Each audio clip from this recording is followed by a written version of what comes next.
बिस्मिल्लाहिर्रहमानिर्रहीम। अस्सलाम वालेकुम वरहमतुल्लाहि वबरकातुहू। मैं हूं लईक अहमद और आप देख रहे हैं द मुस्लिम टीवी। आज हम बात करेंगे मशहूर जंगजू कुतैबा बिन मुस्लिम के हवाले से। कुतैबा बिन मुस्लिम उमवी खलीफा वलीद बिन अब्दुल मालिक के दौर के मशहूर तरीन सुपर सलारों में से थे। आपका शुमार ताबईन में से होता है। आपके वालिद मुस्लिम बिन अम्र सैयदना इब्ने जुबैर रजी अल्लाह तआला के भाई मुसअब इब्ने जुबैर रजी अल्लाह तआला अन्हु के खास साथियों में से थे। आपकी विलादत 48 हिजरी को इराक के शहर बसरा में हुई।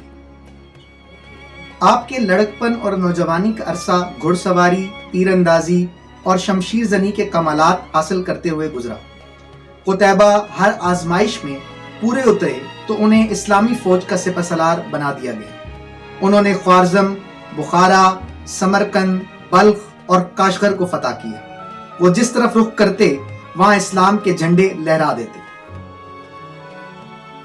कुतैबा बिन मुस्लिम ने 94 हिजरी में अफगानिस्तान फतह किया और उस वक्त ये कसम खाई कि मैं तब तक चैन से नहीं बैठूंगा जब तक एक चीन की मट्टी को अपने पांव तले न रौंद डालूं या चीन का बादशाह मुझे जिजिया दे। चीन के बादशाह को जब इस बात का इल्म हुआ तो चीन के बादशाह ने अपने सोने का एक बड़ा बर्तन बनवाया, इसमें चीन की मट्टी डाली, शाही खानदान के 4 अफराद के साथ जिजिया और सोने का बर्तन जिसमें चीन की मट्टी थी कुतैबा को भिजवा दिया और पैगाम दिया कि मुस्लिम जर्नैल चीन की इस मट्टी को कदमों तले रौंद कर अपनी कसम पूरी कर ले और हमारे मुल्क का रुख न करे।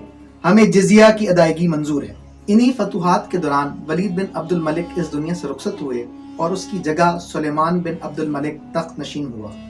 कुतैबा बिन मुस्लिम ने सुलेमान की खिलाफत का इनकार कर दिया, जिसके नतीजे में बनु तमीम के सरदार वकी ने आपको शहीद कर दिया और आपका सर और अंगूठी खुरासान से सुलेमान बिन अब्दुल मलिक के पास भिजवा दी। उम्मीद है आपसे शेयर की गई मालूमात आपको पसंद आई होगी।